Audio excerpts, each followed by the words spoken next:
Hello friends, स्वागत है आप सभी का CBBकल आर्ट्स क्लासेस में। दोस्तों, बहुत सारे कमेंट आ रहे थे सामाजिक विज्ञान के जो बहुविकल्पीय प्रश्न पूछा जाएगा OMR में 20 नंबर। तो आज इस वीडियो में आपको पक्का हो जाएगा क्योंकि आपका बहुविकल्पीय प्रश्न मैंने सेलेक्ट कर लिया है और आपको बताने वाला हूं कि कौन कौन से इंपॉर्टेंट क्वेश्चन आपके एग्जाम में आ सकते हैं। वेरी वेरी इंपॉर्टेंट क्वेश्चन दोस्तों आप यहां पे करने वाले हैं। तो चलिए शुरुआत करते हैं। बस आपको रिवीजन करना है, फटाफट रिवीजन कर लेते हैं। पुनर्जागरण युग का अभ्युदय किस देश में हुआ है? तो इसका आंसर हो जाएगा इटली। इटली से जो है पुनर्जागरण का अभ्युदय हुआ है। ठीक है, आगे देखिए क्वेश्चन नंबर दूसरा देखिए। राष्ट्रवाद का प्रारंभ जिस देश में हुआ था वह, तो राष्ट्रवाद का प्रारंभ कहां से हुआ था? फ्रांस से हुआ था। ठीक है, फ्रांसीसी क्रांति 1789 में शुरू हुआ था, तो वहां से शुरुआत इसकी हो जाती है। अगला प्रश्न देखिए, बहुत ही महत्वपूर्ण प्रश्न है। यंग इटली सोसाइटी का संस्थापक कौन था? तो यंग इटली सोसाइटी के संस्थापक मेजनी, यानी जोसेफ मेजनी या जोसेफ मेसनी इसको बोलते हैं। अगला प्रश्न देखिए, फ्रांसीसी क्रांति, फ्रांसीसी क्रांति कब हुई थी? 1789 में। इसको आप याद कर सकते हैं 1789, 1789। ठीक है, 7 8 9 लगातार आसानी से याद कर सकते हैं। फाड़ देंगे पूरा, मतलब फ्रांस। ठीक है, 7 8 दोस्तों यहाँ पे दे सकते हैं। जर्मनी की एकीकरण में मुख्य भूमिका किसकी थी? जोसेफ गैरिबाल्डी, ऑटो वान बिस्मार्क, नेपोलियन या विलियम प्रथम? तो करेक्ट आंसर हो जाएगा इसमें ऑटो वान बिस्मार्क का जो है अहम भूमिका थी। अगला प्रश्न देखिए, नेपोलियन का संबंध किस देश से था? तो नेपोलियन जो था वो फ्रांस का रहने वाला था। ठीक है, आगे देखिए, इटली का एकीकरण किसके नेतृत्व में किया गया था? तो इटली का जो एकीकरण हुआ था वो जोसेफ गैरिबाल्डी के नेतृत्व में किया गया था। अगला प्रश्न है, फ्रांस में गणतंत्र की घोषणा किस वर्ष हुई थी? तो फ्रांस में जो गणतंत्र की घोषणा हुई थी वो 1848 में की गई थी। 1848 का करंट आंसर हो जाएगा। अगला देखिए, नेपोलियन की पराजय कब हुई थी? तो 1815 में जो है इसकी पराजय हो गई थी। अगला प्रश्न दोस्तों यहाँ पे देख सकते हैं, ऑटो वान बिस्मार्क का संबंध किस देश से था? तो ऑटो वान बिस्मार्क जो था ये जर्मनी के रहने वाला था।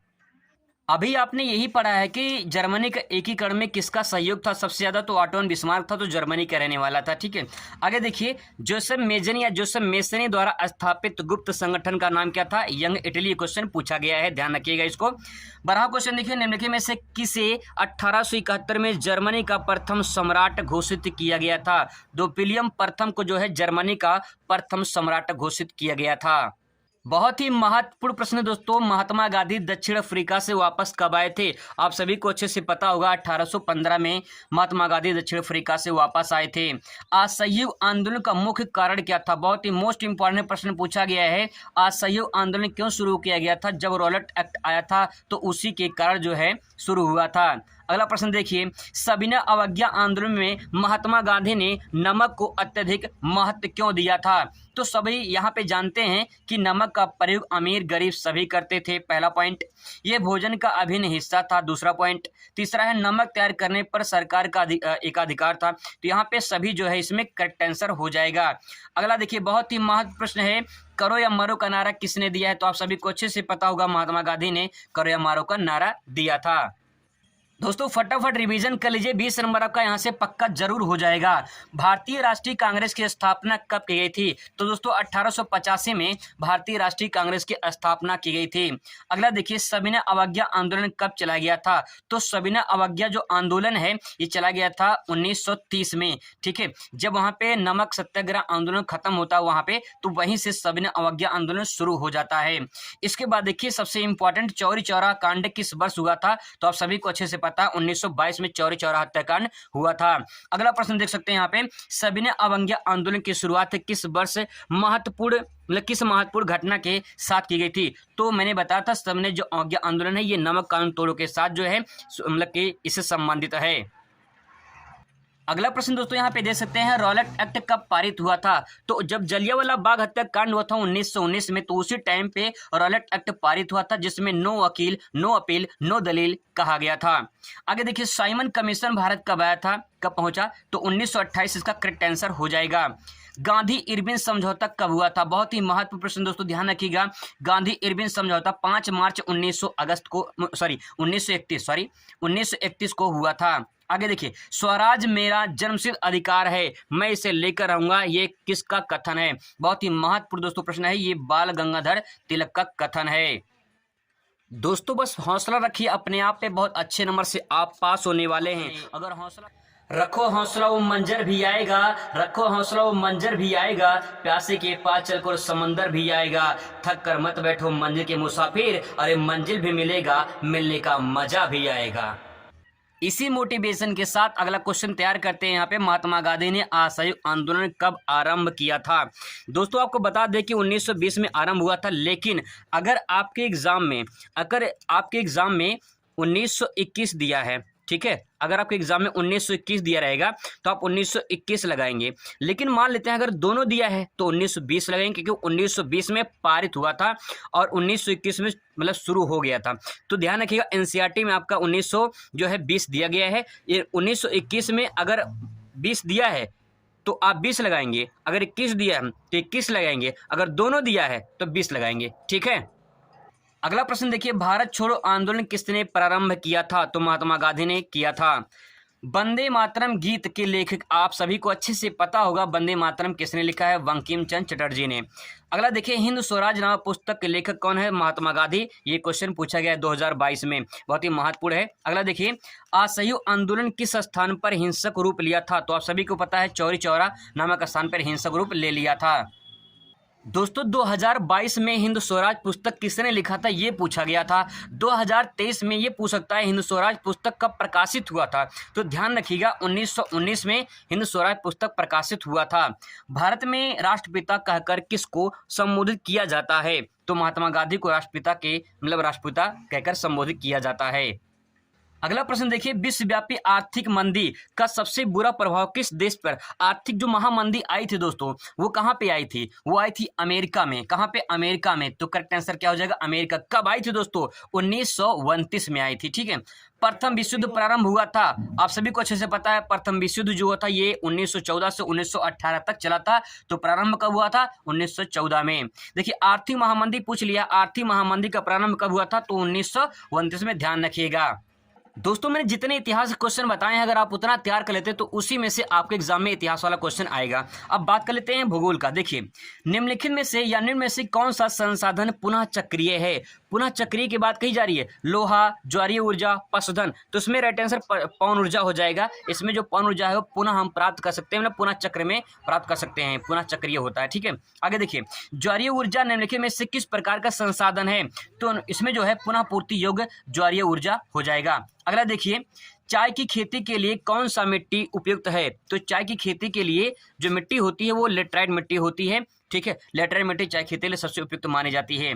अगला प्रश्न देखिए, भारत के मैदानी क्षेत्रों में क्षेत्रफल, मतलब कि जो मैदानी क्षेत्र है उसका क्षेत्रफल कितना है? तो 43% जो है, ध्यान रखिएगा। पांचवा प्रश्न देख लीजिए, निम्नलिखित में से कौन सा एक संभावी संसाधन है? संभावी का मतलब जो है कहीं न कहीं भविष्य में उसकी संभावना है। तो पवन ऊर्जा की संभावना है, कोयला, पेट्रोलियम, बॉक्साइड जो है ये खत्म हो जाएंगे कहीं न कहीं। ठीक है, आगे देखिए, उत्तर प्रदेश राज्य में कौन सी मिट्टी पाई जाती है? तो उत्तर प्रदेश में गंगा यमुना का क्षेत्र है, तो जलोढ़ मिट्टी पाई जाती है। कपास की खेती के लिए सबसे उचित भूमि कौन सी है? कपास की खेती के लिए काली मिट्टी सबसे उपयुक्त होती है। अगला देखिए, निम्नलिखित में से किसकी अधिक मात्रा जलोढ़ मिट्टी में पाई जाती है? तो पोटास, चूना, फास्फोरस ये सभी पाए जाते हैं जलोढ़ मिट्टी में। अगला प्रश्न पूछा गया, निम्नलिखित में से किस राज्य में काली मिट्टी पाई जाती है? तो दोस्तों बता दें कि काली मिट्टी गुजरात में पाई जाती है। पंजाब में भूमि निम्नीकरण का प्रमुख कारण क्या है? अधिक सिंचाई होती है, अत्यधिक सिंचाई होती है पंजाब में। ठीक है, इसीलिए जो है यहाँ पे भूमि निम्नीकरण होता है। भूमि निम्नीकरण का होता है भूमि की उर्वरक शक्ति कम हो जाना। अगला प्रश्न देखिए, निम्नलिखित में से किसी एक मिट्टी का प्रकार नहीं है? काली मिट्टी, पीली मिट्टी, लेटराइट मिट्टी आपने सुना होगा, सीमेंट के बारे में तो नहीं सुना होगा, सीमेंट मिट्टी कोई होती है। आगे देखिए, निम्नलिखित में से कपास की खेती के लिए कौन सी मिट्टी उत्तम है? कपास खेती के लिए काली मिट्टी, बार बार क्वेश्चन रिपीट हुआ है। बहुत ही महत्वपूर्ण प्रश्न दोस्तों, देख सकते हैं, भारत में सर्वाधिक चाय उत्पादक राज्य कौन सा है? असम। अगला देखिए, निम्न में से कौन सी रोपड़ फसल है? रोपड़ फसल की बात कही जा रही है। जो रोपड़ फसल होती है व्यावसायिक होती है, बागानों में की जाती है, इसे बागायती फसल भी कहते हैं। तो गन्ना इसमें करेक्ट आंसर हो जाएगा। देखिए, भारत में हरित क्रांति का सूत्रपात 20वीं सदी क्या है? शताब्दी के कौन सा दशक हुआ था? तो 7वीं में। ठीक है, 7वीं में हुआ था। निम्नलिखित में से किस प्रदेश में सीढ़ीदार खेती की जाती है? तो सीढ़ीदार जो खेती की जाती है दोस्तों किस में की जाती है? उत्तराखंड में की जाती है। अगला प्रश्न देखिए, निम्न में से कौन सी एक फलीदार फसल है? दालें, ज्वार, मोटे अनाज, तिल। तो जो फलीदार फसल होती है वो दाल होती है, ठीक है। आगे देखिए, निम्न में से कौन सी फसल रोपड़ फसल नहीं है? तो इसमें से कौन सी रोपड़ फसल नहीं है? चाय रोपड़ फसल है, कॉफ़ी है, रबड़ है, गेहूं नहीं है, ठीक है। निम्नलिखित में से किस फसल के उत्पादन में भारत का विश्व में प्रथम स्थान है? तो दलहन में, ठीक है। तिलहन, चावल, गेहूं में नहीं है, दलहन में भारत प्रथम स्थान पर है। निम्नलिखित में से कौन खरीफ की फसल है? दोस्तों रबी खरीफ, ये बहुत ध्यान रखिएगा, बहुत बार पूछा जाता है कि रबी की फसल, खरीफ की फसल कौन कौन से इसमें है। चना है, धान है, कपास है, ठीक है। इसमें धान और कपास ये दोनों इसमें सही हो जाएगा, बी और सी, ठीक है, यानी बी और ये सी, ये दोनों इसमें सही हो जाएगा, ठीक है। अगला प्रश्न देखिए, कर्तन दहन कृषि या कर्तन दहन प्रणाली झूम कृषि जिसे कहते हैं, निम्नलिखित में से किस राज्य में पाई जाती है? तो उत्तर प्रदेश में नहीं पाई जाती है, राजस्थान में नहीं पाई जाती, उत्तराखंड में नहीं पाई जाती, ये पाई जाती कहाँ में? मिजोरम में, ठीक है। अगर यहाँ पे नागालैंड होता तो नागालैंड से हो जाता। निम्न में से कौन सी रेशेदार फसल है? तो रेशेदार जो फसल दोस्तों इसमें है, इसका आंसर हो जाएगा ये सभी, क्योंकि कपास, जूट और प्राकृतिक रेशम इसमें जो है रेशे पाए जाते हैं, रेशेदार फसल हैं, तो कहीं न कहीं इसमें रेशा पाया जाता है, ठीक। कपास में भी रेशा, इसमें भी रेशा, मतलब कि कहीं कि जो जिससे रस्सी बनाए जाते हैं, इसमें तो रुई बनता है, इससे जो है कहीं कहीं रस्सी जो बनाते हैं तो वो हो जाएगा प्राकृतिक रेशम, ठीक है। तो ये सभी हो जाएगा। इनमें से कौन सी रबी की फसल है? तो रबी की फसल धान, मोटे अनाज, कपास, दाल। तो इसमें क्या हो जाएगा? दाल जो है ये रबी की फसल के अंतर्गत हो जाएगा, ठीक है। निम्नलिखित में से कौन सी एक रेशेदार फसल है? तो यहाँ पे देखिए जूट जो हो जाएगा ये रेशेदार फसल के अंतर्गत हो जाएगा। आगे देखिए, निम्नलिखित में से कौन सी फसल मोटे अनाज के अंतर्गत सम्मिलित की जाती है? मोटे अनाज में दोस्तों आता है ज्वार, बाजरा, मक्का, ठीक है, तो इसमें ज्वार हो जाएगा। निम्नलिखित में से कौन सी रबी की फसल है? बहुत बार पूछा जाता है, रबी की फसल में कई बार रिपीट किया गया है, धान, बाजरा, मक्का, ये सब खरीफ की फसल है, ठीक है। रखिएगा, बरसने के बाद बादल घिरा नहीं करते, मुरझाने के बाद फूल खिला नहीं करते, दोस्ती की अहमियत अभी समझ लो, क्योंकि बिछड़ने के बाद दोस्त मिला नहीं करते। अगला देख लीजिए, निम्नलिखित खनिज में से जीवाश्म ईंधन कौन सा है? जीवाश्म ईंधन की बात कही जा रही है, बेरियम, जिरकॉन, कोयला, यूरेनियम। तो कोयला क्या हो जाएगा? इसमें जीवाश्म ईंधन हो जाएगा। जीवाश्म ईंधन का तात्पर्य जिसमें जीवों के अंश पाए जाते हैं। निम्नलिखित में से कौन सा खनिज आधारित उद्योग है? खनिज आधारित उद्योग पूछ रहा है, सीमेंट, सूती वस्त्र, जूट और चीनी। तो यहाँ पे सीमेंट जो होगा ये खनिज उद्योग पर आधारित हो जाएगा। निम्नलिखित में से कौन सा नवीकरण योग्य संसाधन है? नहीं है, पूछा है नवीकरण योग्य संसाधन मतलब जिसका हम नवीनीकरण कर सकते हैं, तो ऐसा कौन सा संसाधन जिससे हम नवीनीकरण नहीं कर सकते हैं? तो जीवाश्म ईंधन करेक्ट आंसर हो जाएगा। बहुत ही महत्वपूर्ण प्रश्न दोस्तों, झरिया किसके लिए प्रसिद्ध है? झरिया आप सभी को पता है किसे? कोयले के लिए प्रसिद्ध है झरिया। मुंबई हाई प्रसिद्ध है, मुंबई हाई ये तेल शोधन कारखाने के लिए प्रसिद्ध है। निम्नलिखित में से कौन सा गैर परंपरागत ऊर्जा का स्रोत है? तो उसमें गैर परंपरागत मतलब सौर ऊर्जा, गैर परंपरागत को ही जो है नवीकरण जो है ऊर्जा का स्रोत बोलते हैं, तो यहाँ पे ये करेक्ट आंसर हो जाएगा। झारखंड का कोडरमा अग्रणी उत्पादक है किसका? अभ्रक का। झारखंड का जो कोडरमा है यहाँ पे अभ्रक उत्पादन होता है। अगला प्रश्न है, निम्नलिखित में से इस्पात बनाने में किस खनिज का उपयोग किया जाता है? तो मैग्नीज मिला के इस्पात बनाया जाता है। अगला देखिए, निम्नलिखित में से कौन सा खनिज आधारभूत है? तो लौह अयस्क क्या हो जाएगा? आधारभूत हो जाएगा। निम्नलिखित में से कौन सा ऊर्जा का परंपरागत स्रोत है? तो ऊर्जा का परंपरागत स्रोत यानी इसमें कोयला हो जाएगा, सौर ऊर्जा, पवन ऊर्जा, ज्वारीय ऊर्जा, ये गैर परंपरागत अंतर आते हैं। कोरबा किसके लिए प्रसिद्ध है? कोरबा जो है कोयले के लिए प्रसिद्ध है, ठीक है। आगे देखिए यहाँ पे क्वेश्चन, हेमेटाइट का संबंध किस खनिज से है? तो ये लौह अयस्क का प्रकार है हेमेटाइट। परिवहन से दोस्तों क्वेश्चन बहुत ज्यादा मात्रा में पूछे जाते हैं। निम्नलिखित में से कौन सा परिवहन साधन भारत का प्रमुख साधन है? तो सड़क परिवहन भारत का प्रमुख साधन है। भारत में वायु परिवहन का राष्ट्रीयकरण कब किया गया? तो 1953 में। 2022 में क्वेश्चन पूछा गया है। सीमा सड़क संगठन यानी BRO, ठीक है, BRO बॉर्डर रोड ऑर्गेनाइजेशन, सीमा सड़क संगठन का गठन कब किया गया था? 1960 में, ठीक है, ध्यान रखिएगा इसको। क्वेश्चन नंबर 4 देखिए, निम्नलिखित में से कौन से दो दूरस्थ स्थित स्थान पूर्व पश्चिम गलियारे से जुड़े हैं? पूर्व पश्चिम गलियारे का मतलब दोस्तों है, इस मानचित्र को दोस्तों थोड़ा ध्यान से देखिए यहाँ पे जो है, यहाँ पे पोरबंदर है गुजरात में, और यहाँ से ये होते हुए इस प्रकार से जो है यहाँ पे असम के यहाँ पे सिलचर पड़ता है। तो यहाँ पे दोस्तों क्या है, यहाँ पोरबंदर है, यहाँ पोरबंदर मैं P लिख दे रहा हूँ, और यहाँ पे सिलचर यस लिख दे रहा हूँ, ठीक है। तो यहाँ से इस प्रकार से जो है ये पूर्व पश्चिम गलियारा है। तो आंसर क्या, सिलचर से पोरबंदर या पोरबंदर से सिलचर हो जाएगा। ठीक है, आगे देखिए, भारत में प्रथम रेलगाड़ी चलाई गई थी कब, 1853 में। आप सभी को अच्छे से पता होगा। पश्चिमी रेलवे का मुख्यालय कहाँ है, पश्चिमी रेलवे का मुख्यालय मुंबई है। ठीक है, निम्नलिखित में से कौन सा पत्तन बंदरगाह देश की पूर्वी तट पर स्थित है। पत्तन कमला होता है जहां पे समुद्र के जहाज आके ठहरते हैं। विशाखापट्टनम, ध्यान है, विशाखापट्टनम जो है ये पूर्वी पत्तन पर स्थित है और ये है कहाँ पे, आंध्र प्रदेश में। ठीक है, आगे देख लीजिए, निम्नलिखित में से किस वस्तु का निर्यातक भारत नहीं है। तो उर्वरक का निर्यातक नहीं है। निर्यात का दोस्तों मतलब क्या होता है, निर्यात का मतलब बेचना। जब भारत अपना सामान किसी दूसरे देश को बेचे तो निर्यात कहलाता है, और भारत जब किसी दूसरे देश से कोई सामान खरीदे तो आयात कहलाता है। ठीक है, आगे देखिए, दो राज्यों के बीच वस्तुओं का आदान प्रदान कहलाता है। आदान प्रदान दो राज्यों के बीच में लिखा है, देश नहीं, राज्यों के बीच में। अगर राज्य होता, अगर यहाँ पे अगर देश होता तो ये अंतर्राष्ट्रीय व्यापार हो जाता, लेकिन राज्य लिखा है तो राज्य मतलब देश के अंदर हो रहा है, यानी आंतरिक व्यापार हो जाएगा। ठीक है, आगे देखिए, निम्नलिखित में से परिवहन का कौन सा साधन अति दुर्गम स्थानों के लिए अत्यंत आवश्यक होता है। तो वायु परिवहन जो है आप कहीं भी जा सकते हैं आराम से, ये सुगम होता है। अगला प्रश्न देखिए, लोकतंत्र में सत्ता किसके हाथ में होती है। लोकतंत्र भैया जनता के हाथ में होती है। जनता चाहे तो सरकार गिरा सकती है, जनता चाहे तो सरकार पे किसी को बैठा सी सकती है। बेल्जियम की सामुदायिक सरकार में निम्नलिखित में से किसके हाथ में सत्ता जो है साझेदारी होती है। तो इसमें जो है आंसर जो है विभिन्न सामाजिक समूहों के मध्य जो है ये इसमें करेक्ट आंसर हो जाएगा। दोस्तों जो क्वेश्चन मैं करा रहा हूं आपको बहुत ही महत्वपूर्ण, क्योंकि 4 विषय है आपके इसमें, आपका इतिहास है, भूगोल है, राजनीति विज्ञान है, अर्थशास्त्र है, तो चारों विषय से क्वेश्चन पूछेंगे, इसलिए थोड़ा सा वीडियो लंबा हो रहा है, लेकिन थोड़ा सा देख लेंगे तो आपका पूरा दोस्तों 20 नंबर फिक्स हो जाएगा।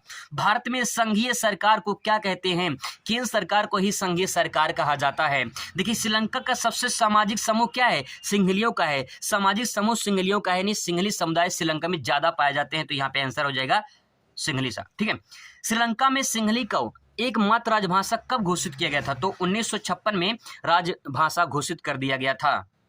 अगर आपसे पूछ ले कि श्रीलंका आजाद कब हुआ था, स्वतंत्र कब हुआ था, तो देश की आजादी के बाद भारत 1947 में आजाद हुआ, तो जो है श्रीलंका जो है 1948 में 1948 में श्रीलंका आजाद हुआ था। आगे देख लीजिए, निम्नलिखित में से एक राज्य सूची की विषय नहीं है। राज्य सूची की विषय पूछ रहा है तो उसमें मुद्रा करेक्ट आंसर हो जाएगा। राज्य सूची का विषय नहीं है, बल्कि ये किसका है, ये संघ सूची का विषय है। आगे देखिए, वर्तमान में भारतीय संघ में कितने केंद्र शासित प्रदेश है, ये तो घोर के पी जाएंगे आप लोग, है ना।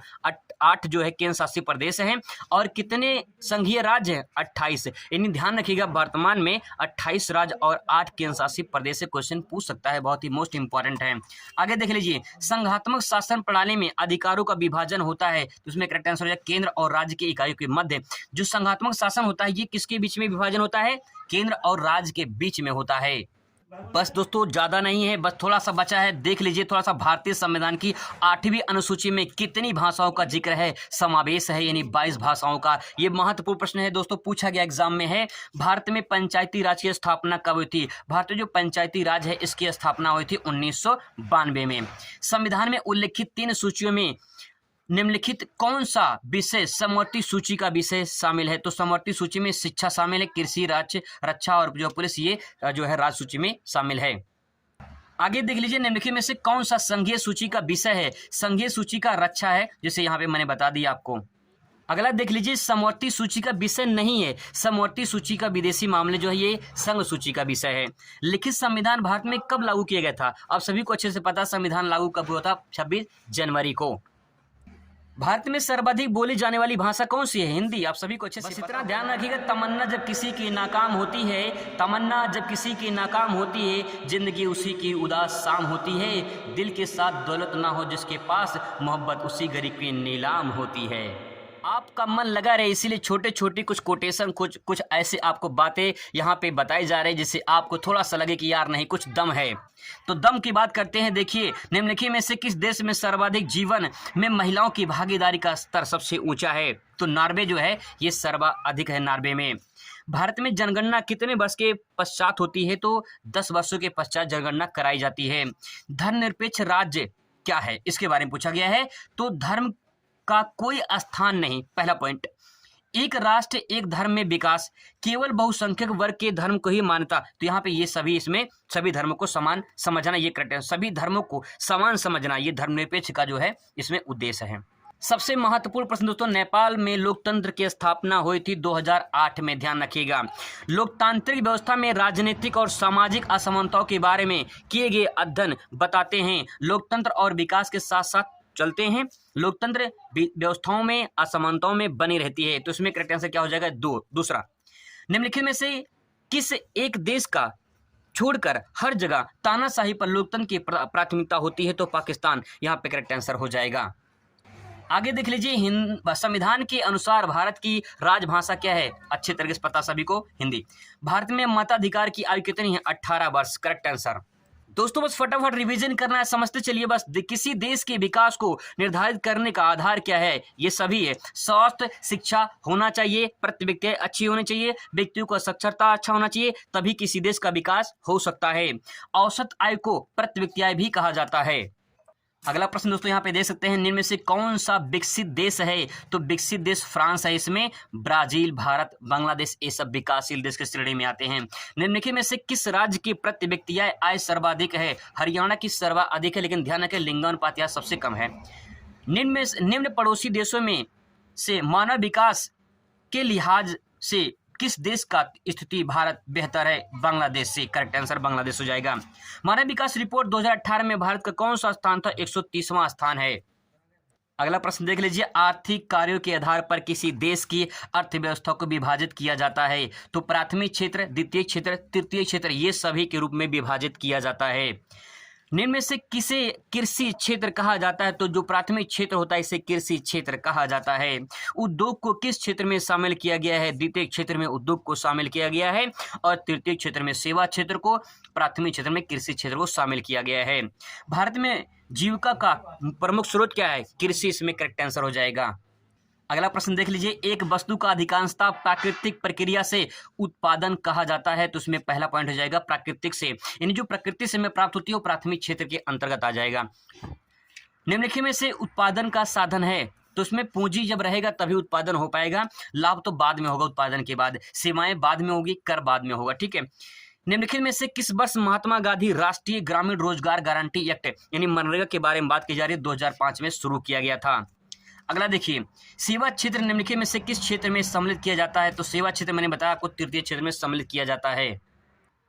निम्नलिखित में से किस आधार पर सार्वजनिक और निजी क्षेत्र विभाजित होते हैं? तो उद्यम के आधार पर। उद्यम जो चंद लम्हे और देकर जाइए, वैश्वीकरण और प्रतिस्पर्धा के दबाव में सर्वाधिक प्रभावित हुआ है कौन? श्रमिक इसमें सर्वाधिक प्रभावित हुआ है। वैश्वीकरण से सर्वाधिक लाभान्वित हुए हैं कौन? धनी वर्ग के उपभोक्ता। देश की तीव्र एकीकरण की प्रक्रिया कहलाती है वैश्वीकरण कहलाती है। विश्व व्यापार संगठन की स्थापना 1 जनवरी 1995 को किया था। मोस्ट इंपॉर्टेंट है, WTO की बात कही जा रही है। WTO वर्ल्ड ट्रेड ऑर्गेनाइजेशन की स्थापना 1995 में हुई थी। अगर आपसे पूछ ले विश्व व्यापार संगठन का मुख्यालय कहाँ पे है? तो जिनेवा हो जाएगा, जिनेवा पड़ता है स्विट्जरलैंड में।